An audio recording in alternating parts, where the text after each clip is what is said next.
Hello, everybody. I'm going to give folks a minute or two to log in.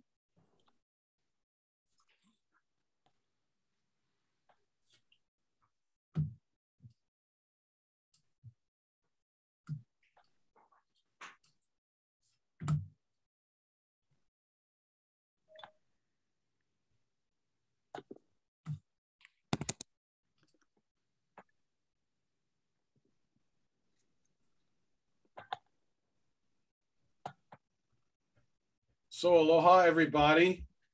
Thank you for being here tonight. I'm Vincent, Mina. Family vacation at Upper. I'm Vincent Mina, president of Hawaii Farmers Union United and its foundation.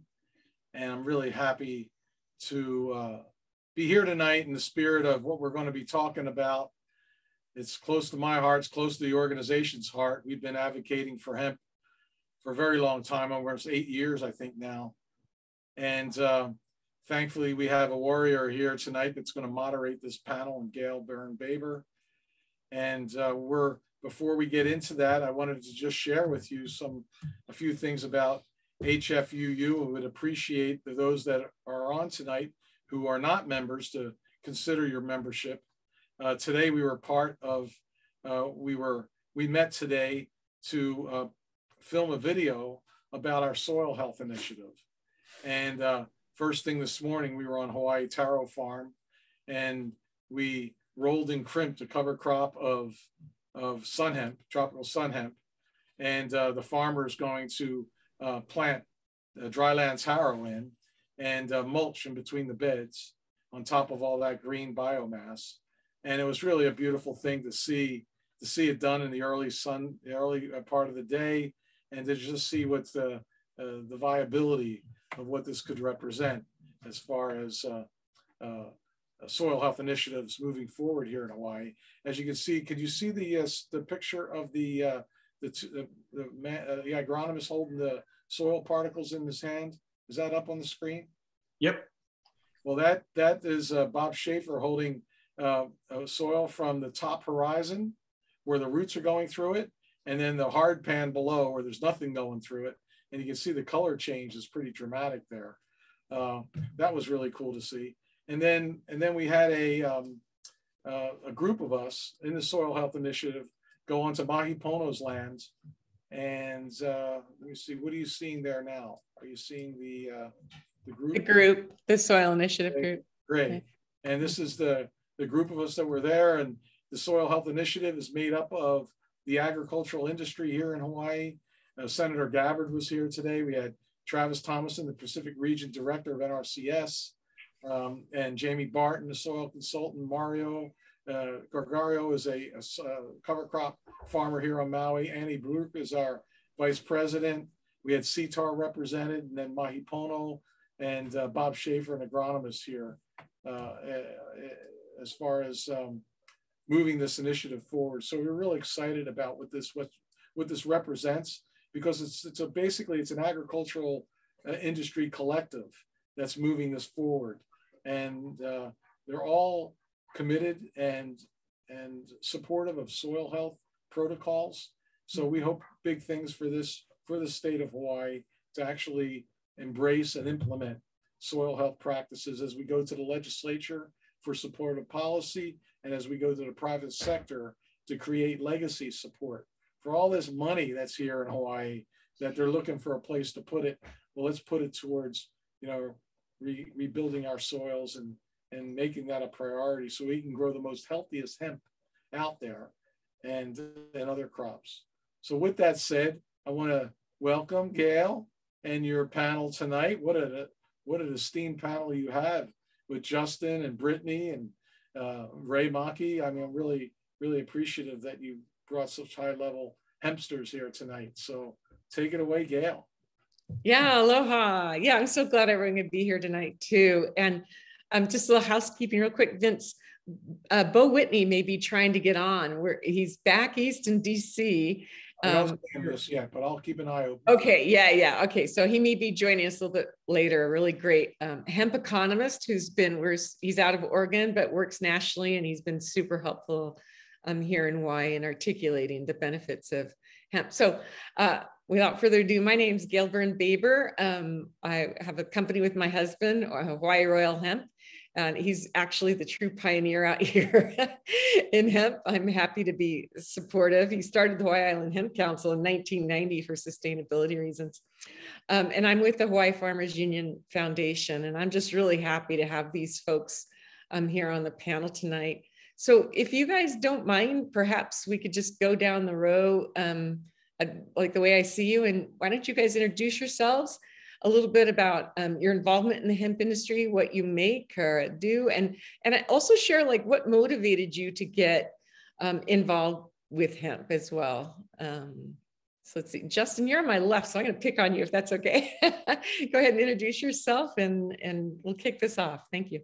Absolutely. Well, great to see you in person, so to speak, Gail, and happy to be here and happy to help discuss this, what we call the miracle plant out here in California. I got introduced to this plant when we were looking for a solution for my son. My son had developed a regressive form of severe autism. And, I was raised holistically, and I believed in plant-based medicine. And we kept looking and searching, and we found some, we cleaned up his diet and nutrition, and we found some research showing obviously how CBD was helping children with epilepsy and seizures. And that was the best lead that I had in years. And so we started investigating this plant, investigating cannabidiol, and, tried a bunch of products. We didn't exactly get the results we were after, but we just kept digging and digging and researching more and more and more about this plant with, Meshulam and Russo, and then Dr. William Courtney. He had some raw cannabis juicing that he was doing, and that's really what got us involved in preserving the whole plant in its raw form. And we're happy to say that my son, through all of the cold pressed hemp oil that we made for him, is no longer on the spectrum. He's a healthy, happy kid, and actually coaches baseball. We got a game in a couple of days, his last of the season. And we just started a .org to tell other families there's hope and give them access to the seeds and the products and the education that we found for autism. But then, as we all know, 2018, the Farm Bill passed and the lid just blew up and everything went crazy and wild. And we're out here in California. And so things were just out of control good. I mean, everyone was planting and everyone was looking and things were super exciting. And then something happened in March 2020. And then everything got a little bit shifted. But yeah, we grow our farm out here. We have 43 other farmers that we are in a co-op with in Ventura County, California. And it's just our, honor to pay it forward for what we call this miracle plant, this hemp plant, this cannabis plant, what it's done for our family. And we're just paying it forward. And our goal is to reach 1 billion people by 2025, be it by seeds, products, education, and there's a lot of us that are teaming together and just keep telling the stories and keep finding even more than 50,000 uses for this amazing plant. Go, Justin, go. Yeah, he's a ball of energy. And I should have prefaced this whole thing with saying that I think everyone here on this panel can speak to the whole breadth of the industry in many regards. We were asked to speak to more hemp rules, policy, and economics, but I think we're going to cover the gamut tonight. So just to back up and share the title of the panel. But let's see, I have Ray up next. Do you mind sharing a little bit about yourself and what you make, do, and how you got into the hemp industry?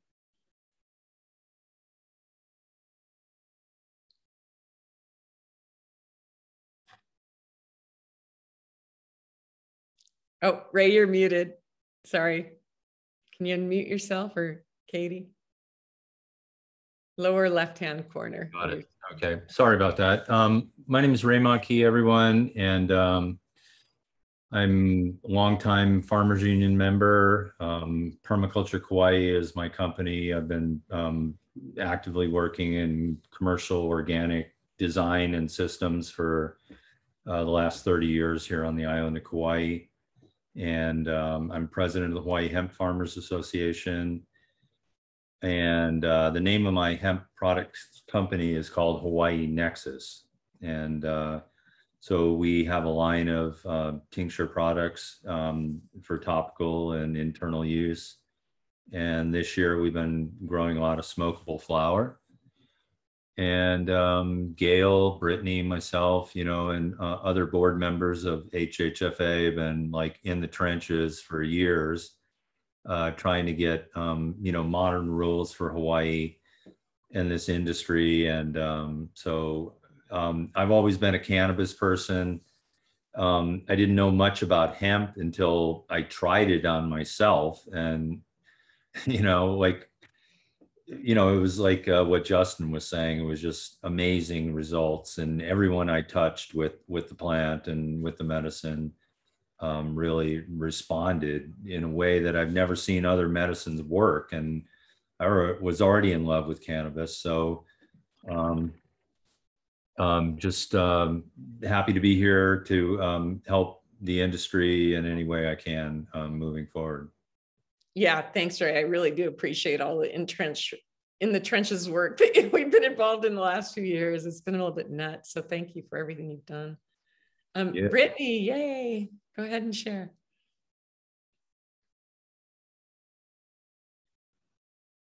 Aloha, my name is Brittany Neal. I'm a registered nurse and I have a Master's of Science in Oriental Medicine with extensive training in herbal medicine. I have been a medical cannabis patient advocate for many years and also an activist. My husband, Brent, and I have a 8-acre farm in Kea'au on the Big Island, and we raise sheep and goat and also grow sugarcane and taro and hemp. And I got involved in hemp when we were still under the pilot program. And now I'm currently licensed under the USDA. As a healthcare professional, I began having an interest in how hemp could help alleviate some of the burden on our already overburdened healthcare system here in Hawaii. So I've been working on some research and development, trying to help advance our hemp industry in Hawaii. And we've been facing some challenges trying to just participate in this industry. So I'm glad to be here today. And thank you for having me. Yeah, it's so great to have you, Brittany, and your medical background and the way you're able to articulate the benefits of this incredible crop, especially as a nutrient and whole food. I know was super helpful last year with a couple of members of our legislature, help them reframe it and get them not fearful of this plant and the incredible superfood that it is. So thank you very much. Let's see, did Beau make it on? I don't see him on yet. Well, why don't we just— Not yet, Gail, not yet. Not yet. Yeah. Okay. Well, you can, if I don't see him, someone can just jump in and point out that he's joined us, or maybe he fell asleep. I wouldn't blame him since it's East Coast time. One of the things that we've been talking about and alluding to during our introductions was the challenges that we've all faced. And I'm wondering if you guys wouldn't mind sharing what you might believe are, one or two of the make or break issues facing our industry, whether it's at the our local state levels, California, Hawaii, or nationally, whatever you'd like to share. I can go on that one if you want, Gail. Yeah, jump in. So, it wasn't until fall of last year that producing hemp products was even legal in Hawaii. And for the last 3 years, we've been struggling with the legislature here to give us modern rules to allow us to participate in the hemp economy, really. Up until fall of last year, I mean, we had to be completely vertically integrated, to be a hemp product company, grow hemp and process it, and, illegally, really. Up through that whole time. So, I think our biggest challenge is creating legislation that allows us to fully participate in the hemp economy. Because, companies like myself, we've been struggling. It was like, build it and they'll come, but they didn't come because they already went somewhere else waiting for us to, even fire up the engine on the car. So, that I think, like, legislatively, understanding this crop, this industry, this economy, diffusing the fear around hundredths of a percent of THC in the plant is our biggest challenge. And if we don't get it soon, and we're watching the industry consolidate and the price of the commodity crop dropping, and the saturation in the products market is just, this is a do or die moment for a lot of farms like myself. Yeah, it's been very troublesome, that's for sure. Justin or Brittany, you want to jump in and share any insights on some of the make or break issues that are going on right now? Sure, yeah, I would be glad to. I definitely think that the industry is being overregulated. And when the state of Hawaii decided to kind of hand the torch to the USDA, so to speak, I thought that the USDA would be who is regulating us, but the state has chosen to kind of double regulate, which has added an additional layer of challenges for farmers trying to be successful in an industry that we can barely even participate in. One example of such double regulation is despite the USDA having jurisdiction over hemp production and cultivation, the Department of Ag is still influencing what genetics can be grown here, and that is kind of a challenge. We're also expected to adhere to buffers for growing and then also for processing, and that's posed a great challenge. You know, to have a 500-foot buffer from a nearby residential structure in some areas is very challenging. So I would say that, you know, the double regulation is definitely problematic, and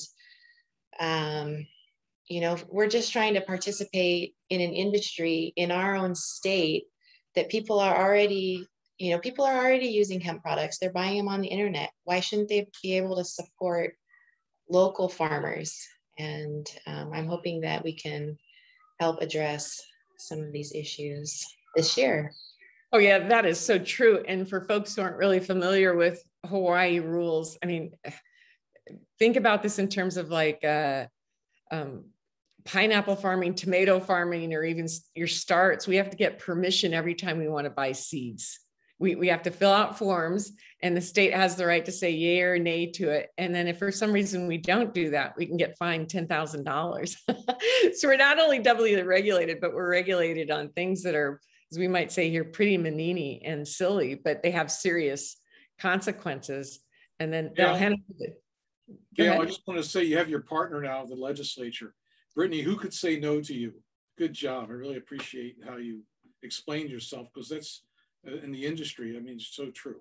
So thank you. Thank you. Yeah, we're lucky to have her background too. The medical background really lends itself. I'll let Justin speak. As a Hawaii farmer, it drives me nuts that there's a big CBD and hemp industry here in Hawaii right now. It's been established over the last 5 years, but the folks that grow here, as Ray was alluding to, and we're almost all about ready to go out of business, our hands were tied because we knew the rules and we weren't allowed to sell, but they could buy products, local stores, gas stations, and on the internet. But the Hawaii farmers were not allowed to sell to Hawaii residents. And even though we've got some new rules in place now for a year that allow us to sell certain things, we're still not allowed to sell the vast majority of products that people buy here in Hawaii. And they buy them from farmers in other places, which is great for those farmers. But I think we're all about closing loops in local economies. So, okay, so now I'm supposed to be moderating, not talking. Go ahead, Justin. Well, I mean, as far as the question goes, what's the one kind of make or break thing? I think, you know, the elephant in the room is the FDA. And so, you know, they've obviously been dragging their feet. There's plenty of us that have our beliefs as to why that is and who's kind of influencing that. But, you know, that dragging of the feet has certainly slowed the banking regulations, has muddied the waters.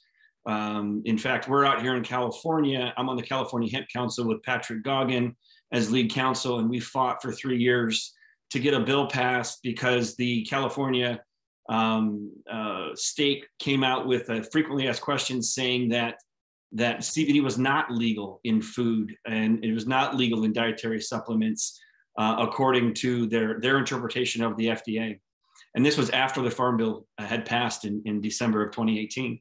So we had fought for 3 years. And in fact, the FDA was using the California Public Health Department to enforce patents by GW Pharma that their CBD isolate products had a CBD on the label. They could pull the products from shelves from major grocery retailers or health food stores like Lawson's and a few others out here. And so there was a real chilling effect out here in California. And fortunately, because this plant has attracted so many devoted, altruistic, caring, loving people that care about this plant and care about this planet, we were able to rally and get some great organizations and people to come together. And we fought and fought and fought and fought through 2 different governors, through obviously the pandemic and all kinds of things that were thrown at us. The FDA, the cannabis, established cannabis community out here was not necessarily thrilled to have us competing with them. And so even the wine industry was after us. So we had a big fight, but fortunately in October, we were able to get a bill across the finish line, and it was signed into law October 6th. And we basically got everything we wanted. One little piece of the puzzle that we didn't quite get yet was we can't sell our hemp products in the cannabis dispensaries yet, but they have to make a final determination by, I believe it's June of 2022. So I wouldn't say that our bill is the model for Hawaii. I would say Colorado has done a little bit better job. They also have a very, very good governor that has come out on public record saying that if there's any bill out there that suppresses the hemp farmer, that he will slash it and veto it. So it really depends on what type of government, what kind of leadership that you have. And I always tell people who are getting into the space as farmers is you got to get involved with your state legislation. You got to get involved with political groups or lobbyists or whoever you got to get involved with. As I know, Gail's been out there fighting the good fight. And you got to help write these laws, because as so many of us know, so many people are they don't understand the plant. They're very confused about it. But that's why we're here talking about it. That was kind of the part of the nature, a nice lead into one of the other questions that I was hoping you guys could speak to is what are the rules and policies we need to help? And I know you guys just passed that great bill in California, but what are some other specific things we can do to get our legislature, our governments to start looking at this plant as a crop, as a food, as a superfood, and quit being so scared of it and trying to, the draconian things you mentioned they were doing in California with regard to the FDA and trying to scare people that it was somehow, superfood should be patented and used maybe only under prescription, which is crazy. That's like Brittany has a really great example with regard to analogy of hemp and food and grapefruit. And I'll let her share that, or maybe, would you mind jumping in and using that analogy right now to kick off that part of the discussion, Brittany? Sure. So in my mind, hemp is intended by the federal government to be treated as any other agricultural commodity, such as tomatoes, papayas, grapefruit. And when it comes to grapefruit, there is the potential for people that are on certain medications to have those medications affected by grapefruit. But that's a conversation that they would be having with their doctor, and their doctor would advise them, if you're on Coumadin, don't be eating grapefruit or drinking grapefruit juice. That could affect your Coumadin levels. And so it's essentially, the kuleana of the doctor and the patient to know what things they should be avoiding, but not to say we can't sell grapefruits because they might be a little bit risky to certain people on certain pharmaceutical medications. No, grapefruits are amazing. People should have those in their diets. They have all these health benefits. So, I see that hemp should be treated similarly. We shouldn't be treating it like it's a controlled substance. It's not. It's people oftentimes confuse it with medical cannabis and recreational cannabis, but we should be thinking at it more in terms of tomatoes, grapefruit, papayas, and what restrictions do those farmers have on their crops, for example. Yeah, I love that analogy. Thank you so much, Brittany, for elaborating on that. Hey, Gail. Yeah.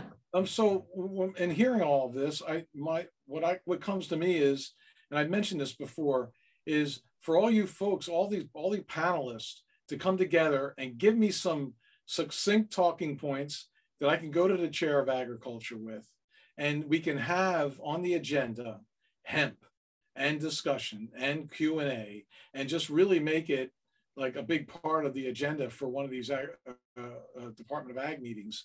So we could really get this out there in a way before it goes to the legislature, so the legislature can understand better that the Department of Ag is behind all that you're asking about, you know?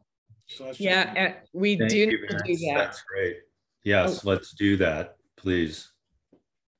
And I was just going to say, because I know there's a recent move potentially to move the inspection costs onto the farmer, and the state is now asserting that they can come and do inspections, which is again more double regulation on the production and growing of hemp, which could be very expensive. So that's very timely. Thank you, Vincent. Ray or Justin, do you want to jump in on this discussion?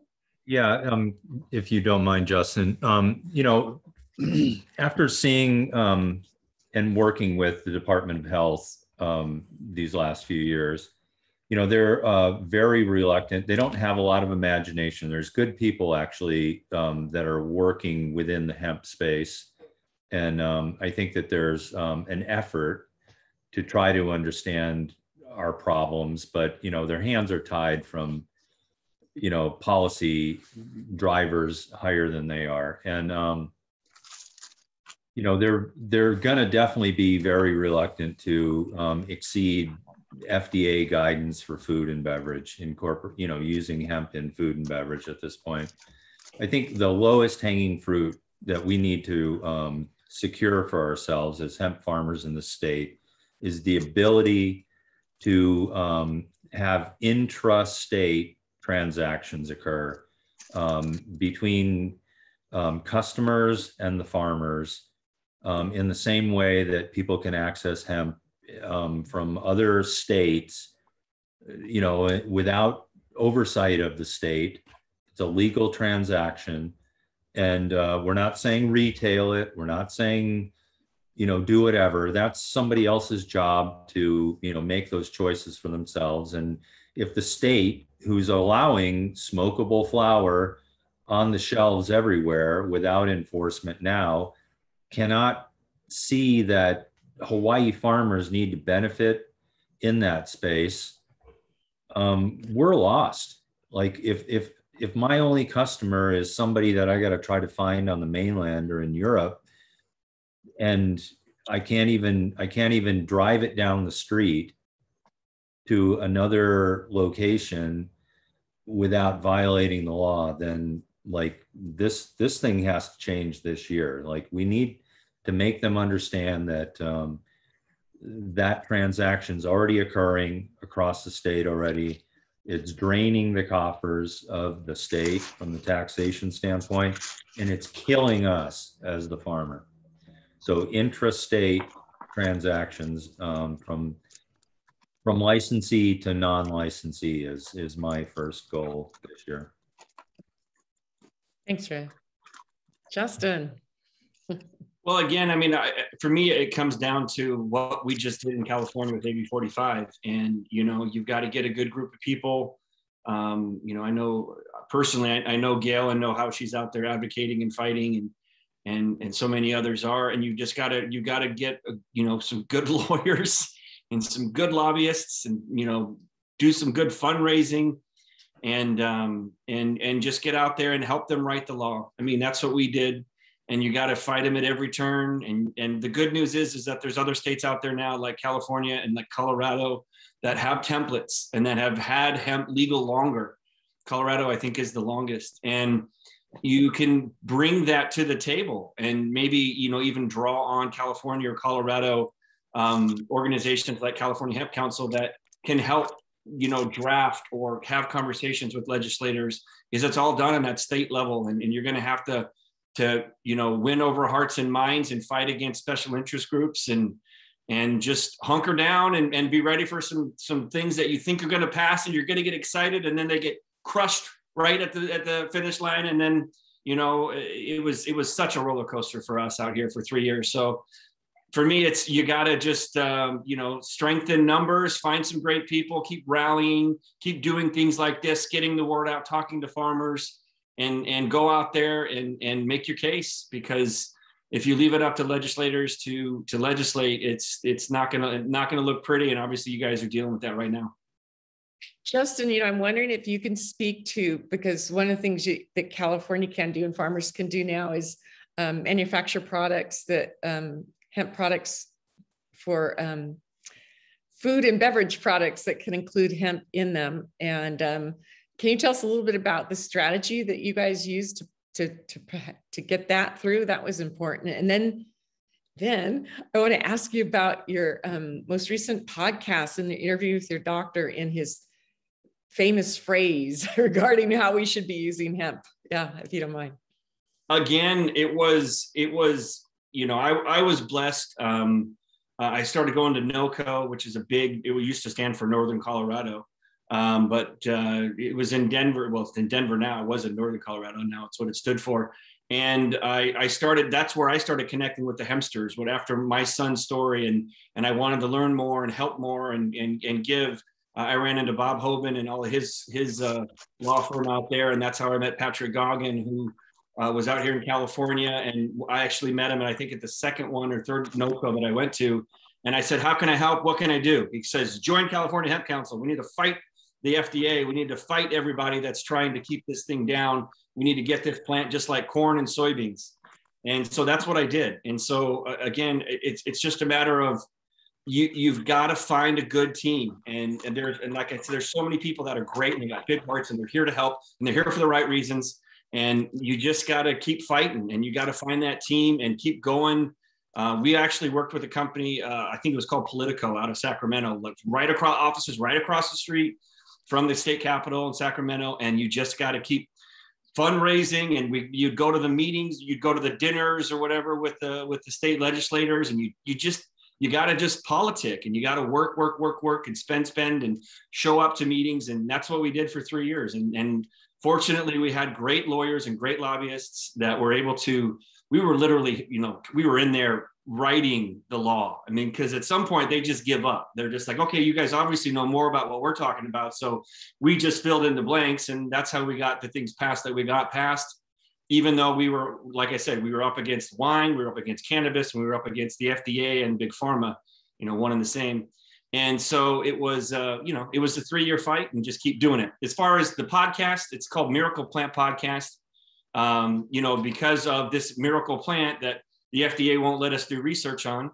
I just said, what can I do? I have physical retail stores on the West Coast. I hear these incredible stories every single day, including my son.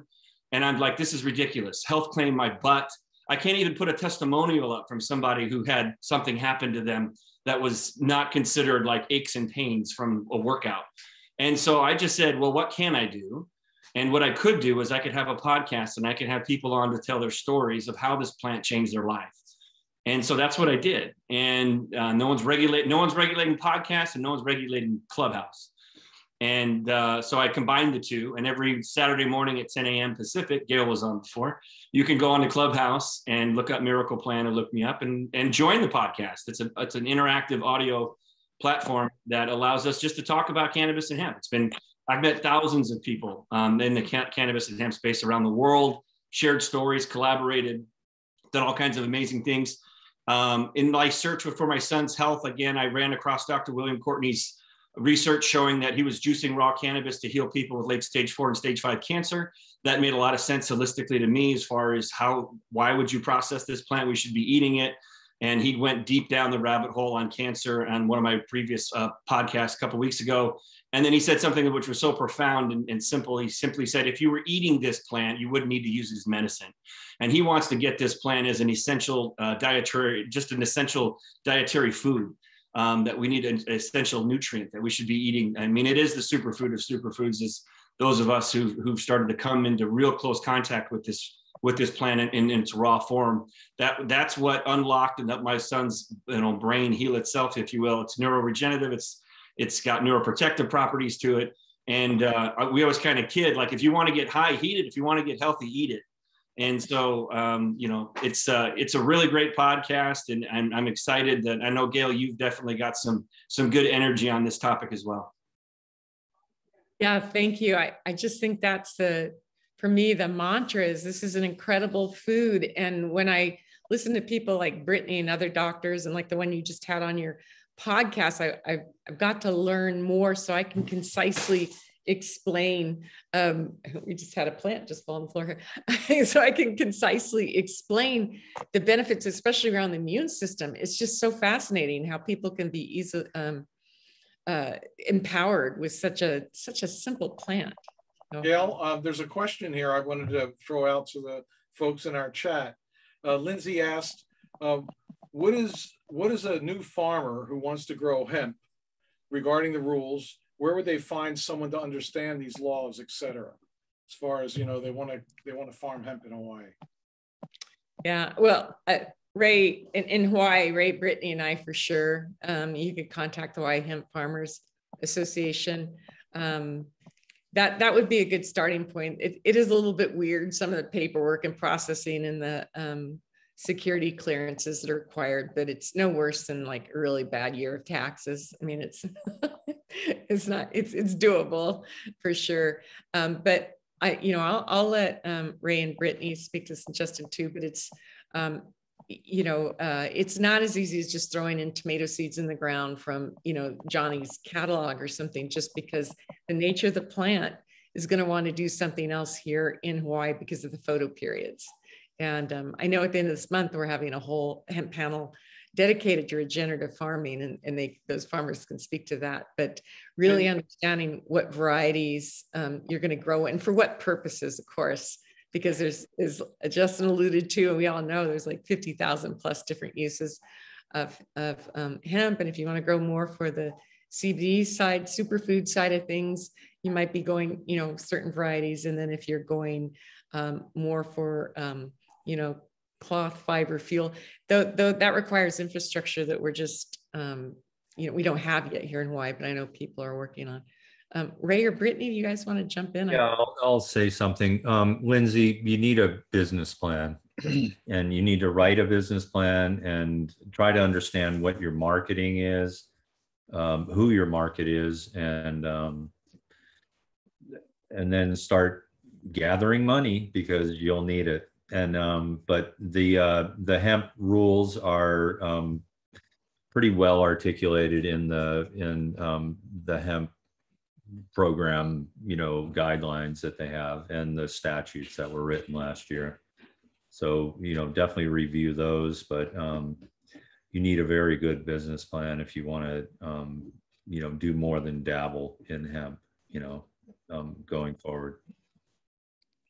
Gotcha. Thank you so much for helping me out here. I was just accepted to the Farmers Mentorship Program, so I'm considering lots of options right now. So thank you. And Lindsay, also go to dougfine.com. Justin just got done taking his online course of regenerative farming of hemp. And that would be something I'd recommend. Justin speaks very highly of his experience of it. And Doug's going to be the presenter 2 weeks from tonight. We're skipping Thanksgiving, so 2 weeks from tonight, Doug will be on. Okay, awesome. Thank you. And if you think I have high energy, wait till Doug gets here. Wait. Right. That's true. Yeah. So does Doug do hemp? What's that? Does Doug do hemp?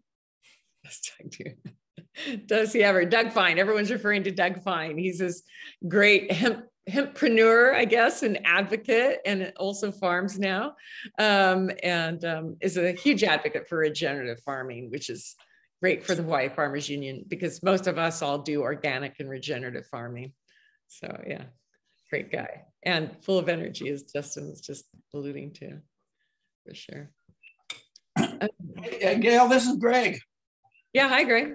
Hey, yeah, I think I'm going to bring up the dark side and talk about, there's this sort of area where people are using the hemp industry to capitalize on the cannabis industry. And there's a lot of things going on when it comes to, how do we deal with the interaction of the fact that it's almost impossible to grow a plant at 0.3% THC if you're trying to grow a CBD quality plant. I mean, it just really is difficult to make a plant that's going to actually make enough cannabinoid to really be worthwhile to process. And we're in the middle of this whole concept of how are we going to change that? How are we going to get it back to where we can process better? And so I'm just asking, what do you think about the fact that we're processing?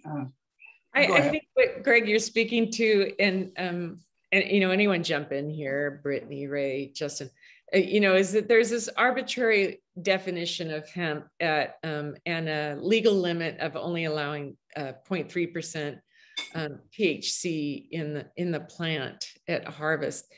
And and there's a variety of research and different schools of thoughts out there on what are the most effective and helpful ratios of different compounds in the plant. And some folks believe higher ratios of THC to CBD give more therapeutic a benefit. And Greg's also speaking to the fact that it's been a lot of trial and error for Hawaii farmers not to go hot. I mean, we're not going hot now, so that's great. But that's part of the reason Ray said to get a business plan together and really know what you're doing, because a lot of us lost a lot of money because the state handcuffed us on where we could get seeds initially. As Greg knows, he was helped grow out some of the seed. We could only get it from overseas. We weren't even allowed to bring it in from Colorado. So we've had a lot of challenges in developing strains that are specific to the needs here in Hawaii. And that almost brings up a whole nother topic. I'd be interested in hearing what you folks have to think on that. And that is the whole idea that like almost everything's getting patented nowadays in agriculture. And it makes it difficult for farmers to clone like they used to in the old days, or save their own seed. You can get sued for that now because everyone's patented everything. And so it's created a whole different tier of economics in agriculture that we faced before. And that was Greg Smith, who's a farmer, hemp farmer in South Point. Yeah, Greg, you want to introduce yourself? Yeah. So, yeah, I agree with you on that. I'm just going to pass. No, I can hear Gail in the background. That's another Gail. No, we really appreciate all your efforts, and you're articulating a real challenge we all have, Greg, which is staying compliant with, a variety of varieties that are out there, and then also not being able to use those varieties the way we, traditionally like to. Yeah, for me, it's always been, I just keep trying to make the best medicine. So I've been kind of giving up on 0.3. I just don't believe in it anymore. So I'm trying to create medicine that works really good. And if I get a 1% CBD or THC product, the reality is that once you take your CBD flower and you take it to a processor, it's going to be hot anyway. So there is no relevancy to it. Then you have to process it and make it within the guidelines by adding whatever you need to add. So the question of actually dealing with the farmer's issue of 0.3 is really irrelevant. And it doesn't make any sense that we have to even talk about that. But that's where we are. And I don't even know where that came up with in the first place, but this whole idea of it is ridiculous. Well, yeah, Celia Tapp, you see in chat, I'm sorry, Gail. Celia Tapp said, Greg, she's teaching a course in hemp improvement for the tropics at the university here in Hawaii. and we have compliant varieties for sale out of our nursery. Good. No, I have compliant varieties, but you want them to have enough, percentage of CBD and THC to make them work, to make He's it speaking to profitable. therapeutic ratios, I think, more than anything. Farmers like Greg that have been in the hemp pilot program and around a while and even longer definitely have learned to grow compliant flowers. I think he was maybe Greg, I think you remember stating that, but Sure. Greg, I think you remember meeting me, a couple of years ago. I did some tissue culture consultation for you. Okay, yeah. Yeah. Right. So it's more than just being compliant, right? It's about actually getting to those numbers that you're talking about, being over 10% CBD. And that's part of the hemp improvement projects that I work on. So we can always, you can just text me. I bet you still have my number, but we can touch base on that, and hopefully I can help you out. Could you also give your contact information for the nursery? And tell me your name again. I'm sorry, I didn't hear it. My name. I'm Greg Smith, or who are you talking to? I know who you are, Greg. I'm talking to the scientist here. Okay. Celia Tapp. Yeah, my name is Celia Tapp. I'm a lecturer at the University of Hawaii at Hilo, and I'm a micropropagation specialist. And my husband and I have a hemp farm here in the east of the Big Island. And I'll go ahead and put my contact info in the chat so everyone has it available.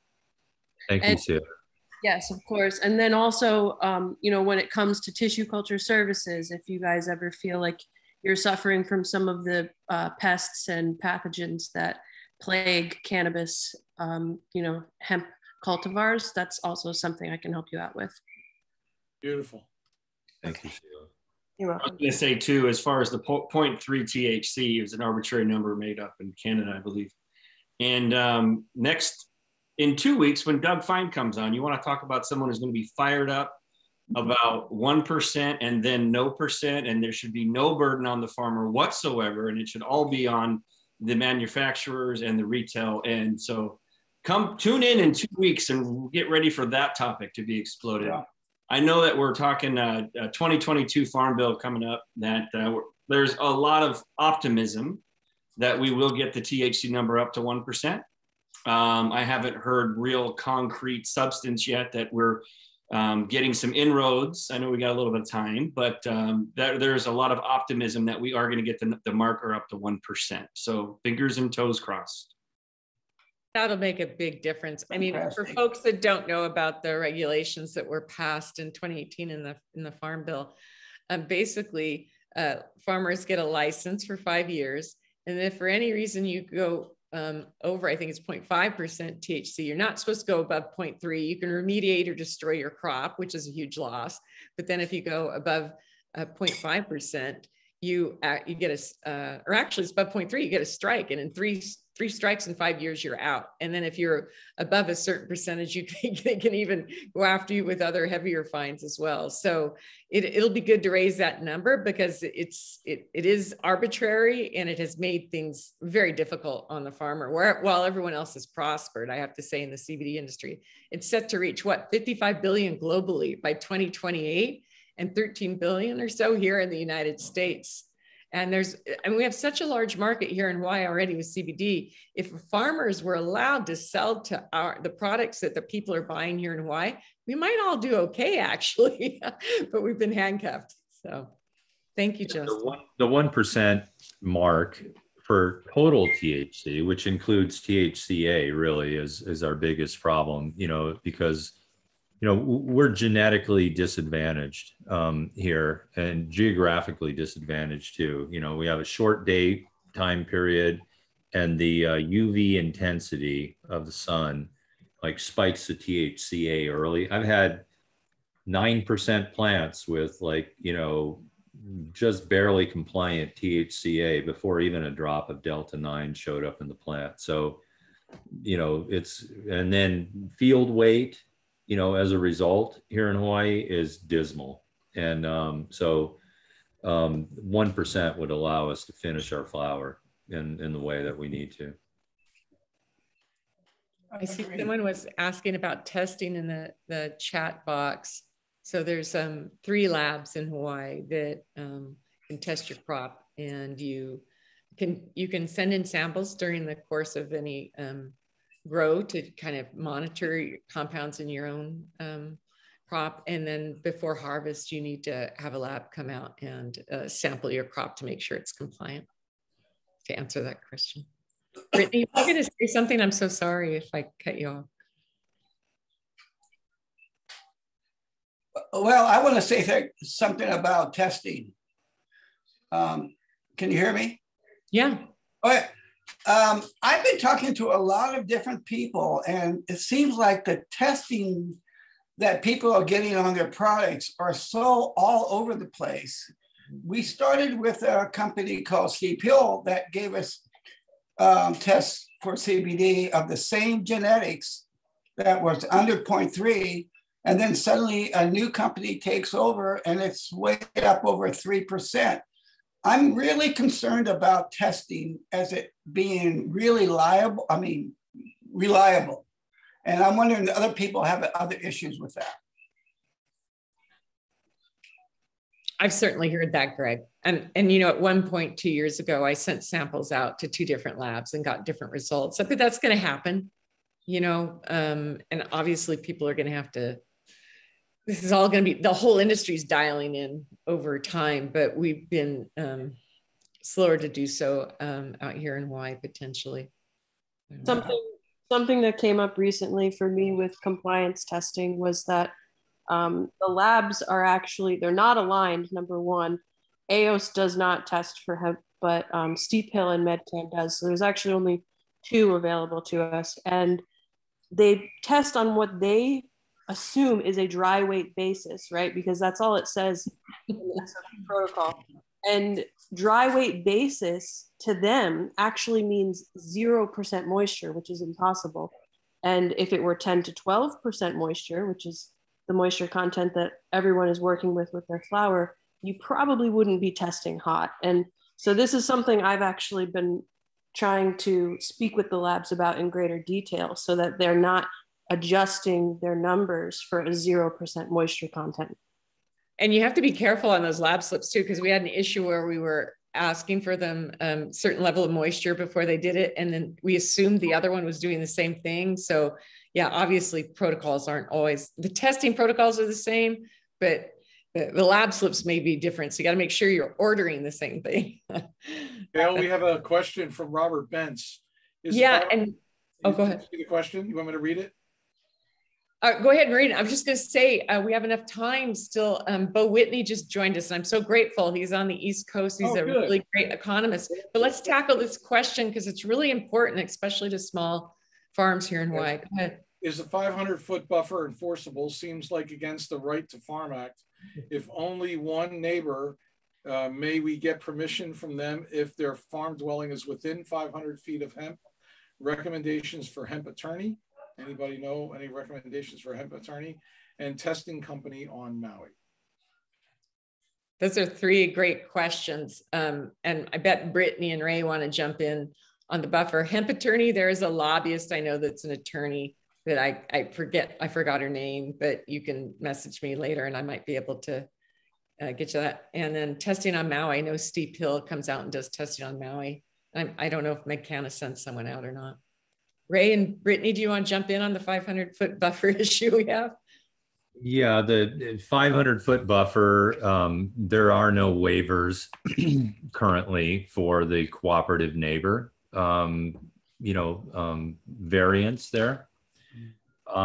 Production and processing are now 500 foot away from the neighbor's house, a county park, a hospital, daycare center, it's all over one case. I mean, the industry has been playing by the rules and having no problems except for one situation on Maui, which as an overreaction, a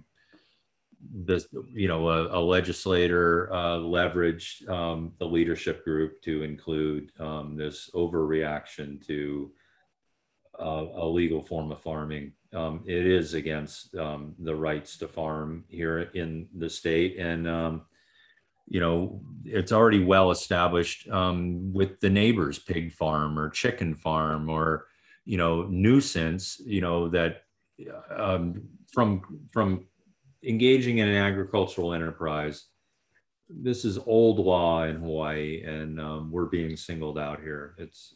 Ray, if I may, just from not getting too deep in the weeds, but we had this in front of the Board of Ag, this particular issue, and I actually did a site visit, talked with the general manager.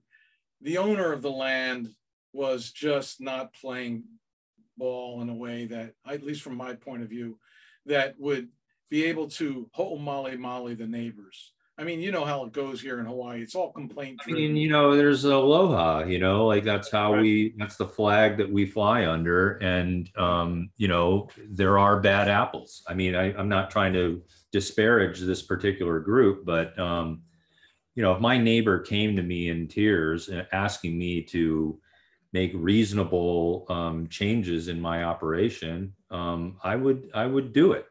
Right. And so when I went and looked at that, there was reasonable changes that could have happened that would have really mitigated it, and they didn't.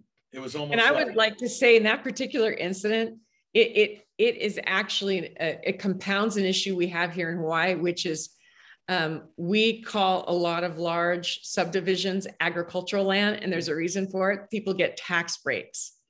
And so oftentimes we have actually what would be considered luxury subdivisions, and they have ag land. And so it's a multi-layered problem that this state has not really solved yet, even though there's been lawsuits, you know, not regarding hemp, but regarding this type of zoning and agricultural production in these types of subdivisions before, whether it be grapefruit or luxury resorts. So. And on that note, and again, I won't get too deep in the weeds here, but, you know, as everyone knows here, we do not have an agricultural system in Hawaii. If we did, and this government truly supported agriculture, then all these luxury subdivisions and all that kind of stuff would be so stick out like a sore thumb, you know, because there was so much agriculture happening. So, you know, we just need to really wrap our heads around how to do that. And I think, you know, from my point of view, being in the position I'm in, I'm finding that the best way to do that, to keep people at the table talking, is to talk to the opposite end of the spectrum in a way like Ray just said, with aloha and respect, and to really get to a place to where you're talking with each other as opposed to pointing fingers and, you know, making each other wrong. And so it's all about relationships. That's what we've been bringing forward now for the past 7 months with the Soil Health Initiative. And we have everybody still at the table, so something's working. You know, and I want to say overall, hemp farmers have been like so relational. I mean, like, I know when we were in our community and wanted to grow, we went out and had small group meetings with Kapuna and different people because we want people to feel comfortable about things. But we've been singled out because of, you know, fear and misinformation. So it does speak to an opportunity for more communication. I want to say one more thing about the buffer, and then we got Beau joining us all the way from Washington, D.C. I want to now go for another hour because I have like 5 more questions for Justin too. But that buffer issue is preventing more small farmers from growing hemp here, because most of our farms are small farms, less than 9 acres, and the majority even smaller than that. And if you line out 500 feet, and we have a lot of spaghetti lots, as Brittany was pointing out to me earlier today, we've eliminated the ability for a vast majority of people to farm here in Hawaii. Brittany, did you want add anything onto that? Otherwise, I'm going to bring Beau in. Did you want to jump onto that? Sure. The only thing that I want to add is, if we can't do ag in an ag zone area, where are we supposed to do it? It's so frustrating. That's it. Yeah, and Vince can support this. What Hawaii farmers need are lucrative markets, you know, because all our food production, well, no, a vast majority of our food production is subsidized by small farmers, their spouses, outside income. You need it. So all our farmers need some kind of, you know, access to a lucrative market. And like I said, we've already got a nice big CBD industry here. We just need to allow the farmers to be able to access that. So, So there you go. Beau, would you mind jumping in here for a few minutes before you hit the hay back there in Washington, D.C., and just tell us a little bit about yourself, what you do in the hemp industry, and then share whatever data you want, because you're a great economist. You've certainly helped us out here in Hawaii. Thank you. Yeah, it's been a long day. I just today spoke at the National Industrial Hemp Council annual meeting, and I gave an update on what's going on in the hemp industry in the U.S. Some of the data that I provided was basically exemplifying the fact that there's a large and major pullback of acres licensed in the United States. Last year, licensed acres was right around 500,000, and now it's 230,000. So that's a drawdown of about 55%. But the average size of the farm, and this is what was interesting to what you were saying, Gail, the average size of the farm is drawing down as well. The average amount of capacity from a processing perspective also getting smaller and smaller. And I attribute this to two factors in the environment. One is regulatory uncertainty. When you don't understand the rules of the game from a USDA perspective, from an FDA perspective, even from a Department of Ag perspective, it's really difficult to invest into the product manufacturing sector, which is kind of the lifeblood of the hemp industry. A lot of focus is bestowed upon cultivation and processing and retail, but what people don't necessarily realize is that the product manufacturing sector is the lifeblood of hemp, in the sense that they are the connective tissue between the semi-finished good process manufacturing side and the retail side. And you know, and what I mentioned during the NIHC conference here in DC was that you know, without regulatory certainty and without investment certainty, it's going to be really difficult to stand up the hemp industry throughout the United States. And it's even particularly poignant with Hawaii because, you know, you've got a very closed market. And as a result, there's not a whole lot of money flowing in because of the fact that you're like, well, where is this? How are we going to get a return on our investment? So the, you know, what's going on in the U.S. At a macro level, people divesting out of hemp, people divesting out of processing, people uncertain about the future of the regulatory situation. And a lot of this is predicated upon the CBD industry. But what people don't realize is that when you have hemp for fiber and hemp for grain, then there's this huge, massive potential in the market for hemp. And so when I've talked to folks on the islands, I talk to them not about CBD plays, but I talk to them about animal feed, and I talk about hempcrete, and I talk about plastics, because that's where really the action is. And, you know, I think as much as CBD is kind of sexy, I think the fiber and grain side of hemp, it is really the future and the lifeblood of hemp, not only in the United States, not only globally, but particularly for Hawaii as well. I know My husband totally agrees with you. That's why he started, as I mentioned earlier, the Hawaii Hemp Council in 1990 for sustainability reasons. No one was talking about CBD 30 years ago. But Beau, can you speak to how small farmers can participate in that industrial hemp side lucratively? Because in my mind, I'm like, well, farmers aren't owning the processing or the value chain. You have to produce on scale. And so basically then that's large landowners, like Parker, A and B, the folks on Maui. So what are the opportunities for farmers and regenerative farmers in the industrial side as you see it in Hawaii? Well, the way that I view these things is that there's, it's inevitable that there's going to be large commercial farming on the hemp side, especially on the fiber and grain. But that doesn't mean that it excludes the small farmer.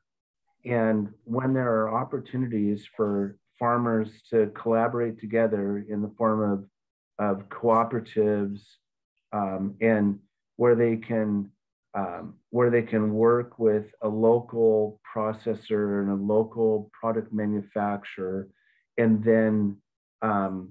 then work with them to understand which strains do they need to plant and grow and process. The small farmers can join forces in such a way that they can leverage their small farming practices in order to compete with large commercial operations. And this is a model that's not just indigenous to Hawaii, but I'm working with a lot of different, economic development teams throughout the United States to set up these hub-like entities or campuses where they have an outlet to do product manufacturing, processing, storage, drying, etc. And so that they have the resources, combined resources, to compete with the larger commercial operations. So a lot of the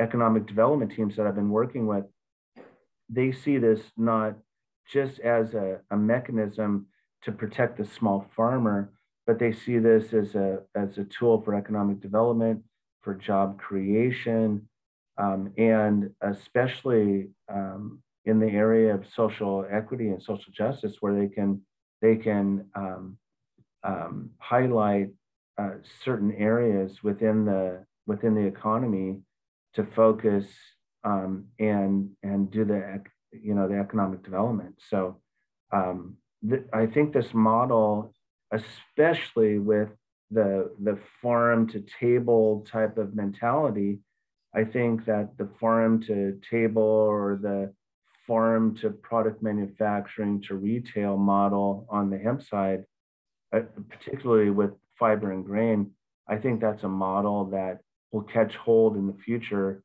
and really drive opportunities that aren't necessarily available to small farmers when there's big commercial operations at play. So in summary, you're looking at like kilns and cooperatives where they would own the infrastructure, own the value chain then, so that they could actually participate, hui together and come together and then be able to compete, is what you're saying. Is that and so a lot of, when I did my my surveys of farmers and processors over the last couple of years, a lot of them didn't have buyers. Mm-hmm. And so in fact, in 2019, 65% of the farmers that planted hemp didn't have a buyer. And then it was like, oh my gosh, this is horrible. And then in 2020, 65% of the farmers again didn't have a buyer. So this is a consistent pattern where people are planting with this hope and a prayer that there's going to be some economic salvation around harvest time, but it's just not coming to fruition. So those folks that are planting are don't have an outlet for their raw materials that they're producing. And then the processors, I did another survey, 54% of those processors didn't have a buyer. So that means that there's not a product manufacturer willing to buy from that processor. So in that sense, you know, there's no demand, there's no revenue for either the processor or the cultivator. And so what that means is that unless there's an opportunity, unless there's this collaborative effort with farmers and processors and product manufacturers, which can provide a solution to the retail consumer, unless that happens, you know, there's not going to be a market. And so I think that's a critical issue. Now, some of the larger manufacturers, of course, they have a market already, but for those that are small in nature, you know, 5, 10, 15, 20 acres, there's just, you know, they haven't done their due diligence to a point where they have a buyer, and as a result, they're planting at risk and not generating the revenue that they're expecting. Yeah, really good points. And I love the idea of that diversified vertical collaboration, whatever we want to call it, but where farmers could be integrated more all the way up. That's the only way they'll be able to survive and participate, I think, especially here in Hawaii. Did anyone else? What's interesting about the Hawaiian market is that they have this opportunity to, especially on the fiber and grain side, to produce fiber for hempcrete, for hemp flooring, the construction area. They can do plastics, and so biodegradable plastics, and so they're not polluting the environment, but they're actually able to work with the environment. And then on the grain side, they're able to do more sustainable farming and providing feed for animals. And right now there's a global shortage of animal feed. And so there's an opportunity here for hemp farmers to fill that void. Well, of course, with the support of the USDA and the FDA, but they're coming around. They're starting to hear that. But so there is this opportunity for Hawaiian hemp farmers to provide and develop economic opportunities, not only on CBD, but on the fiber and grain side. And so, the key is partnershiping then and being part of that value chain, because right now they're and like you're saying, so that then there's actual markets. Your product, your crop is being purchased. You have a place to process it. You have access to infrastructure all the way up, and you're also hopefully own a piece of that infrastructure or have feasible access to it, so that you're just not just barely getting by, which is what most farmers are just doing. One of the most common mistakes by cultivators and processors, for that matter, is that they don't understand where their product is going into the retail channel. And as a result, you know, they're planting with this hope and a prayer, or they're processing with this hope and a prayer, but they don't understand where the product's going to ultimately end up. And so until the supply chain or the value chain matures to the point where cultivators and processors are working with product manufacturers in order to satisfy retail demand, until there's this collaborative effort throughout the value chain, it's still going to be an industry that experiences these fits and starts. You know, it's not going to work. But until the point where everybody's communicating and they develop these relationships and they understand where their revenue is going to come from and who the demand is coming from and all that, you know, until that point, it's going to be really difficult for hemp farmers and processors, not only in Hawaii, but the rest of the country.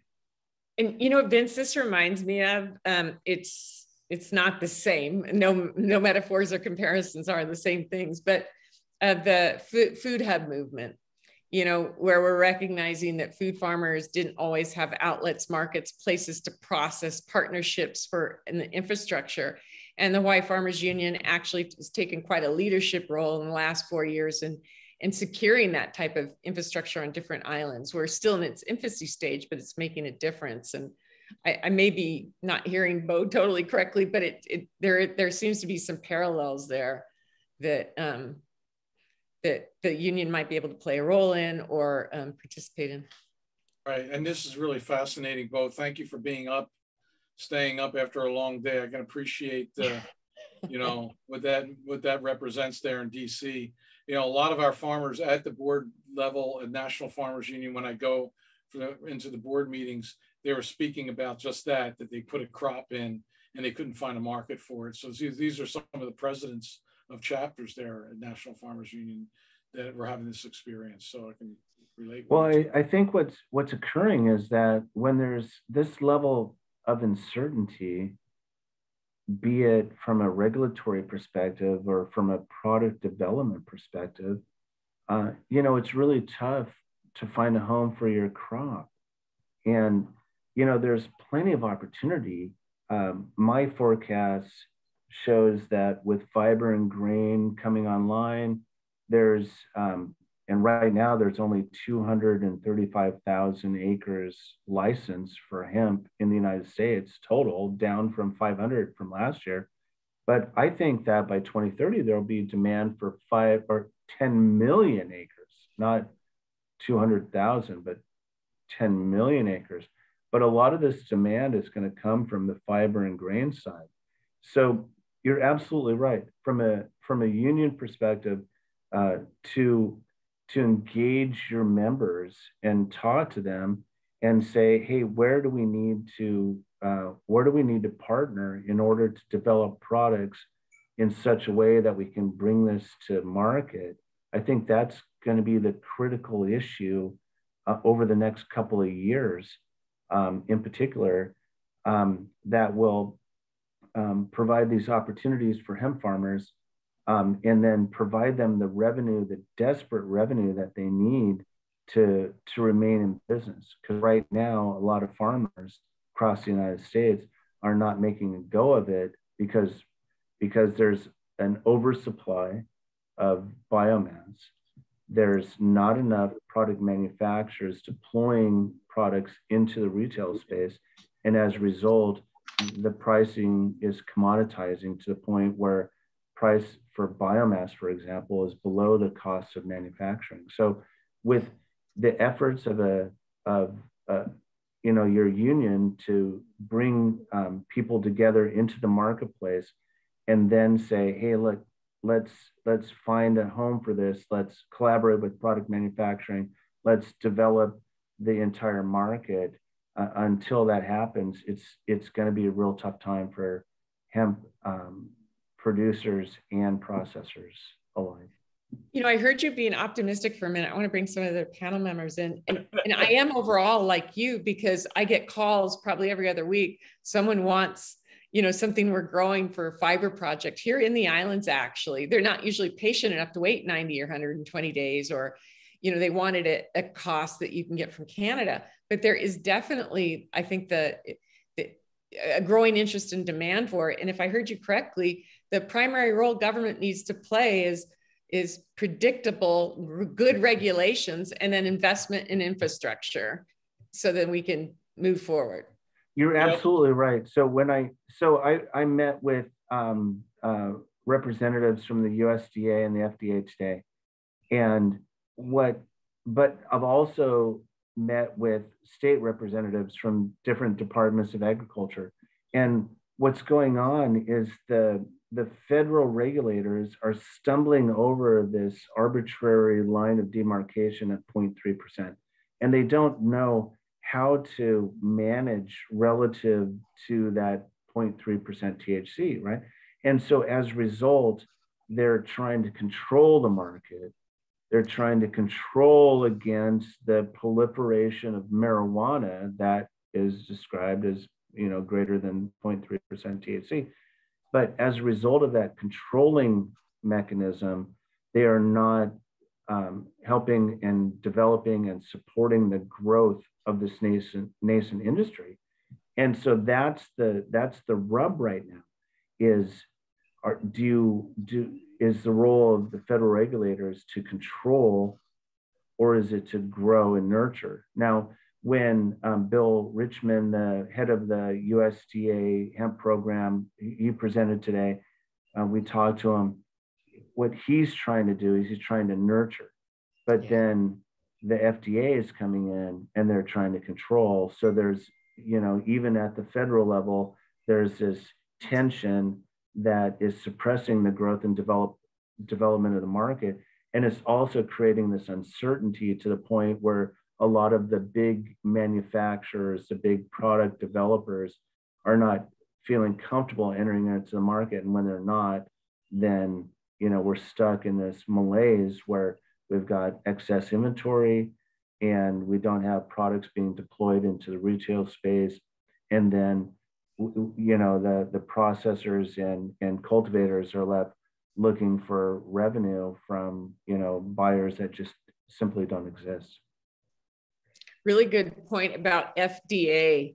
I suppose we all have our theories on some of the reasons that they're slow to provide any substantial help and maybe created way too many hurdles. And Justin, you want to share a little bit about that? Because maybe you already spoke to that in this panel. I know we were chit-chatting before the panel about some of the obstruction that unfortunately occurred during your recent campaign to get rules that were helpful to farmers and consumers in California.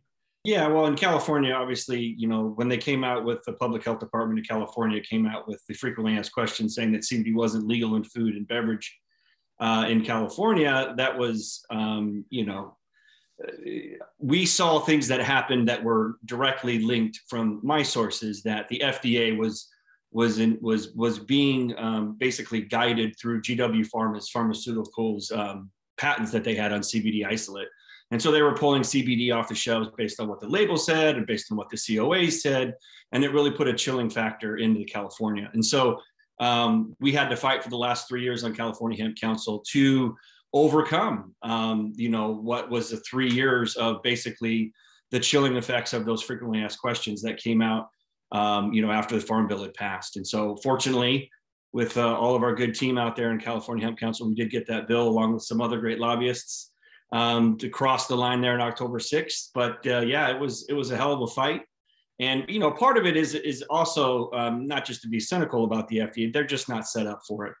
They're set up for pharmaceuticals, they're set up for, billion-dollar companies to jump through hoops and check boxes, as we've all seen with what's happened in the world over the last 12 months. And they're just not set up to regulate something as, as complex and as simple as hemp. Justin, I think that's an excellent point that you're making. The issue is that with the FDA, they're used to working with specific products, but they're not used to dealing with a agricultural product that has the diversity of uses that hemp actually does. And so it's putting like a square peg into a round hole with the FDA. And so some of the commentary today was calling them out, actually saying, hey, look, there are exceptions. There are frameworks within the FDA rules to where you can define things as a drug, a supplement, and a food additive or a food ingredient. But the FDA is just not taking advantage of those opportunities. And I think a lot of that lies just like what you're saying, in the sense that they just don't understand how diverse the opportunities are within the hemp space. And so they're choking on that. And as a result, they're just not doing anything. They're kind of frozen in place. Yeah, to me, it almost seems like it's going to have to come from Congress, where they continue to put pressure on the FDA, or we do what we did in California, and we legislate it to make it very clear of how we open up the channels and access to hemp in the traditional ways. But like you said before, I'm really excited and looking forward to the fiber and the grain, and I'm glad you brought that up, because that's they say, Gail was talking earlier about the CBD industry or the hemp industry being 10 or 24 billion here in the U.S. But the estimates that I've seen, when we're talking about the hemp and fiber, is that you replace the B with the T, and we get up to the $1 trillion. Hey, Yeah. Gail, this conversation is great, and you continue. Please continue on. Katie will close it down after its pal. Thank you, Katie, being on the East Coast and staying up. I have to go do a delivery before they close at 8 o'clock. So appreciate you all. This has been a great. I'll look forward to listening to the rest of this, but I got to sign off for now. So thank you. Thank you for being on tonight, guys. We'll try to wrap up quickly, especially considering the time difference for a couple of our panelists. Yeah, I can't wait till we just really embrace this as a food. What does the doctor say again, Justin? We need to eat food regularly, or hemp regularly as a food, so we don't use it as a medicine. Yeah, if you're eating hemp on a regular basis as a dietary essential, you won't have to use it as medicine to catch up for all the processed food crap that we eat. That's right. That's really interesting, because I've been looking at the history of hemp in terms of nutrition, and then I've been trying to correlate that between heart disease and diabetes and all these other ailments. And while it's compelling, there's also a little bit of noise in that data, where you have processed foods and you have females going back into the workplace. And as a result, the nutritional value of meals goes down. And they're like, so it's not just something that's associated with hemp, but there's a lot of these other variables involved. But I agree with you that with the influence that hemp has from a nutritional value, protein value, and then it's the way that it interacts with the endocannabinoid system, there's a lot to the concept of hemp is a health food, and actually is healthier than some of the other offerings that we've got going on right now. Yeah, and that's where you're not necessarily going to juice an industrial hemp plant. You're going to juice a CBD plant. And so we need to quit thinking, I think, of these regulations in terms of trying to regulate something that is somehow a drug. It's not, it's a superfood. But now I'm up on my pedestal or on my soapbox. Ray or Brittany, did you want to jump in or add anything to everything we've been talking about? I know we've had these same discussions separately. Yeah, Beau, I wanted to ask you, what is the minimal amount of acreage necessary to support a hemp fiber mill, would you say? Oh, wow, that's a great question. What I've been looking at is more on the capacity side to see what type of demand could be supported with the current acreage and current processing capacity. But right now, I don't believe that there's enough fiber being produced to keep processors, fiber, decorticators and to keep them busy. And I do know that some of the product manufacturing groups are concerned that there's just not enough fiber in the system right now to make a go of it. And that's disconcerting, because you have all these opportunities in automotive, in construction, in plastics, on the fiber side, and textiles for that matter.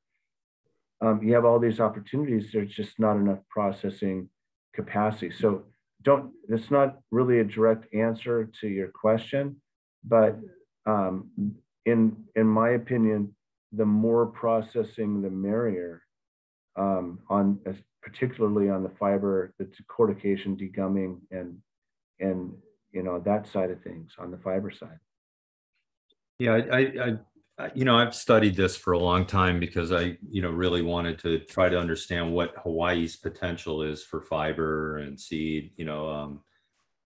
Hemp is one day going to take over the cotton industry, and like what as Justin was saying, it's not a B, it's a T at the at the beginning of that word. And but with the geographical dispersion of the islands, with the more necessary need to produce more food in this state, the delicacy of our soils, the lack of day neutrality in order to grow a tall plant that has a long enough, like an economic fiber to actually grow, with the type of birds that we have in the islands. I expect 40 to 60% predation of a seed head if it actually had seed in it from birds. Just the seed head, the machinery necessary to actually harvest the crop and disperse the decortication infrastructure across the state, and then actually getting back to our soils, like there's no way to grow this crop in Hawaii without a rotation and without like high level regenerative approaches to grow this plant tall, harvest it, take it away from the soil. Like we're going to have to be replenishing here. So, and then even hempcrete, 85% of the entire weight of the block that we're creating is an imported ingredient to Hawaii, which a very dirty like carbon footprint creating that quicklime. So I'm really see our market, which is already, on any one day, there's only a 1.5 million people here in this state. Cannabinoids really come to the top of like what I believe is the highest economic crop, for the smaller producers without the infrastructure that you're describing, Beau. So I'm a believer in the fiber and the seed, and going back to like what William Courtney was talking about. If all we did was grow this plant, in the high CBD end or the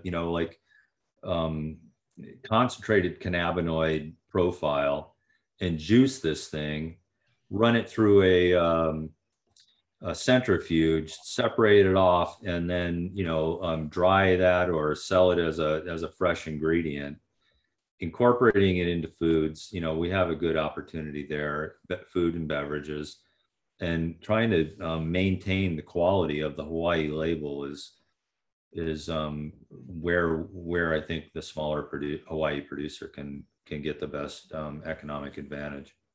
Yeah, you've made a lot of really valid points in terms of opportunities and challenges associated with hemp within the Hawaiian industry.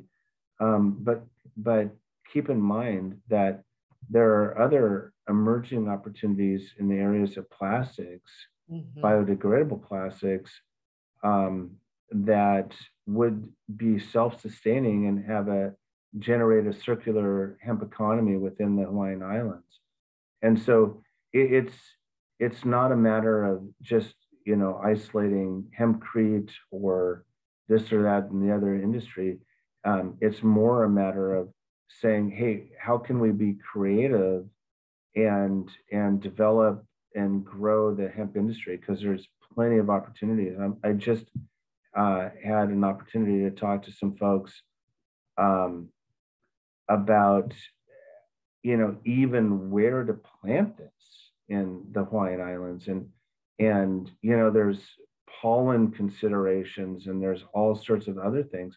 I think that even with some of the challenges from a territory perspective, And from, growing your own soil, which, Gail knows a lot about, even from that perspective, there's plenty of opportunities for a self-sustaining and circular economy associated with hemp. And so it's not just a matter of hempcrete. It's not just a matter of, trying to have this as a CBD dominant industry. There's plenty of opportunities and economic potential on the fiber and grain side still, particular with animal feed, particular with plastics, and other industries, including textiles. I think you're speaking more to the smaller farmer, weren't you, Ray? But I embrace what you're saying, Beau, because it drives me crazy. I mean, all of us, when we go out and get our takeout food, and some of it's more biodegradable now, but all of that could easily be produced. Hawaii used to be and I think still is, the largest consumer of takeout boxes and cutlery and things like that. So we have our own market here if we can find a way to get the infrastructure going. In the United States alone, in terms of plastic cutlery, knives, spoons, and forks, there's 100 million knives, spoons, and forks that are petroleum-based plastic. They're disposed of each day. 100 million each day in the United States. So there's plenty of opportunity for hemp farmers on the fiber side to develop plastic alternatives that are biodegradable and that can help support the entire market within the Hawaiian tourist industry, for example. I mean, there's a tremendous opportunity there. It's untapped, and it just takes a little bit of investment in order to support this and transition the economy over from a petroleum-based plastic to a biodegradable hemp plastic. There's lots of opportunity there. You guys have been so gracious. We are way over, but obviously we've got folks here, not just us, but people that are still listening that are passionate about hemp and I think understand the value of what everyone's trying to do. I think if anyone wants to say anything or ask any more questions, let's do that.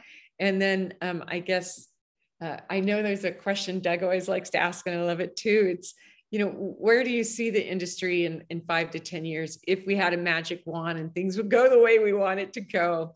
So I don't know who wants to jump in on that first, or if you have anything else you want to add before we close, but let's see if you can answer that one. Should I pick on someone?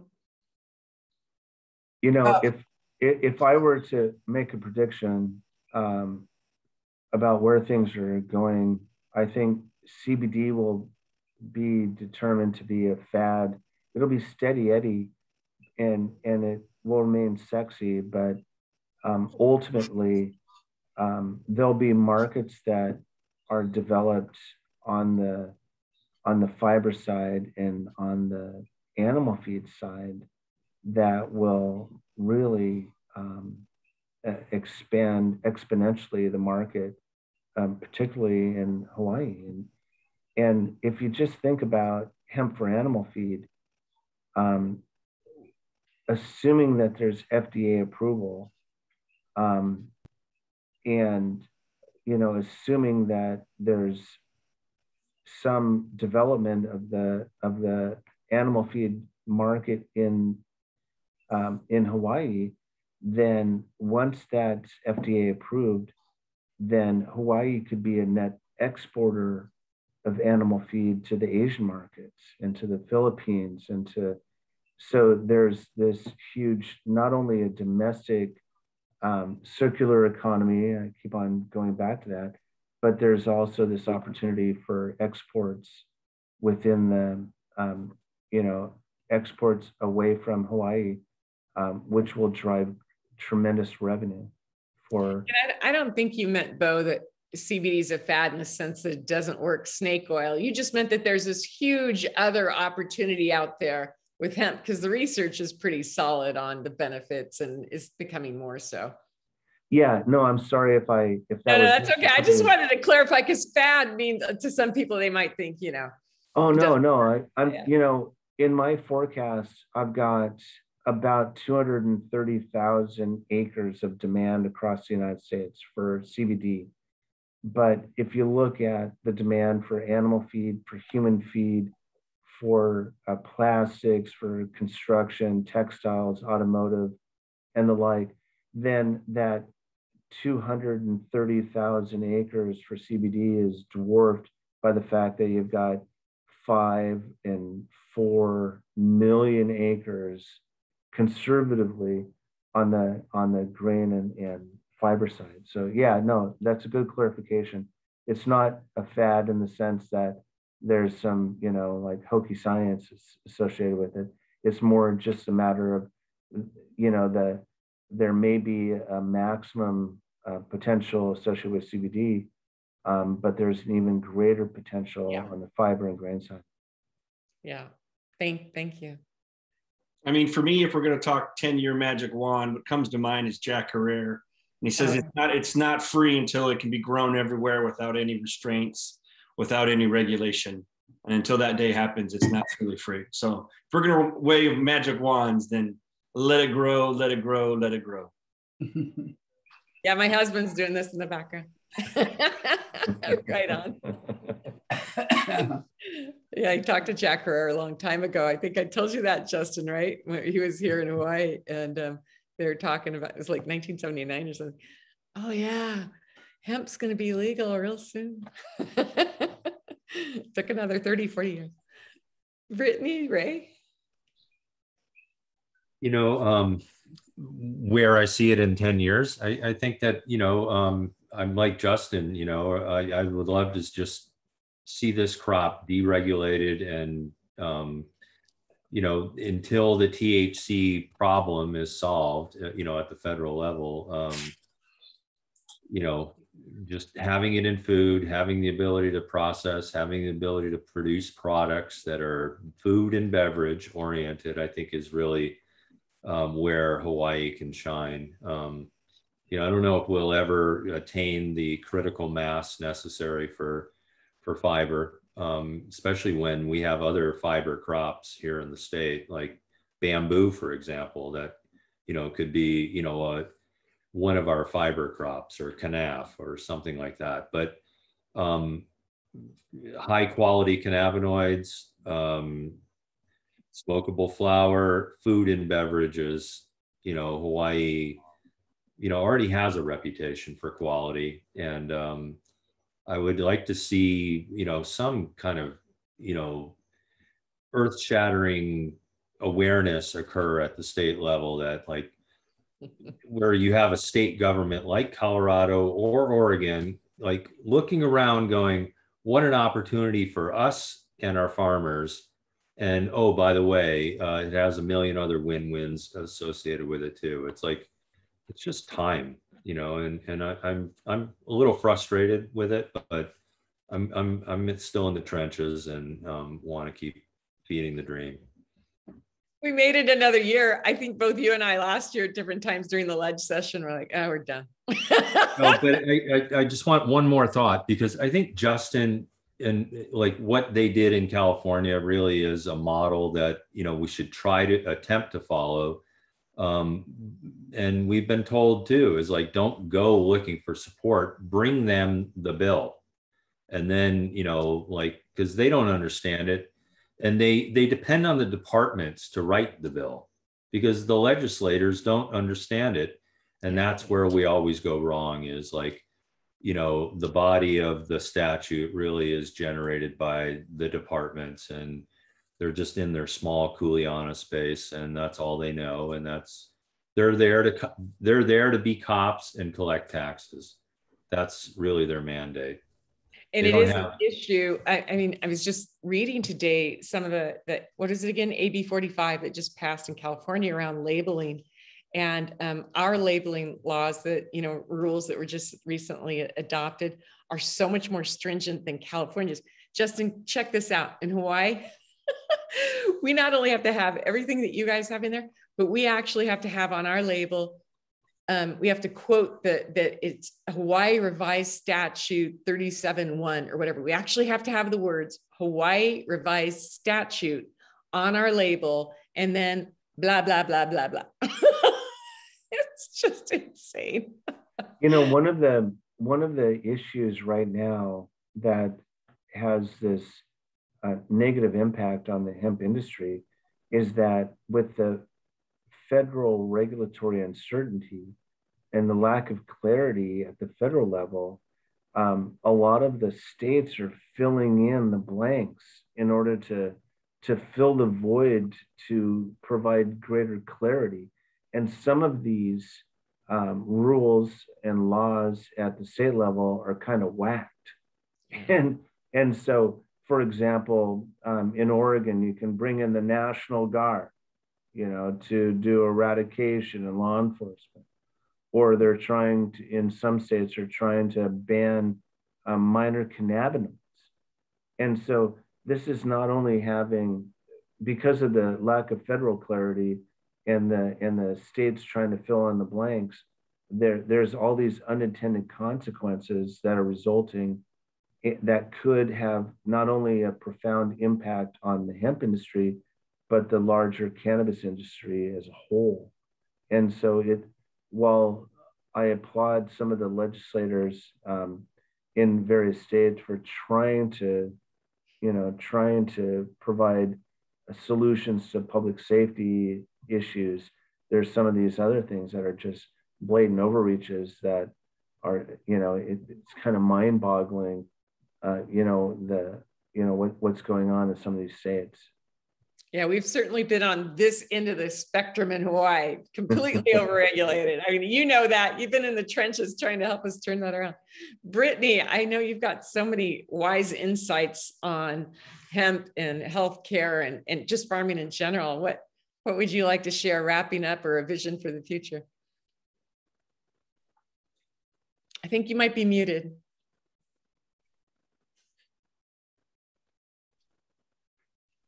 Can't hear you. Is Katie still there? It'd be too late for her. Yeah, no, I'm here. I don't know. Maybe something's covering her microphone. How about that? Is that better? Yay. Perfect. Yay.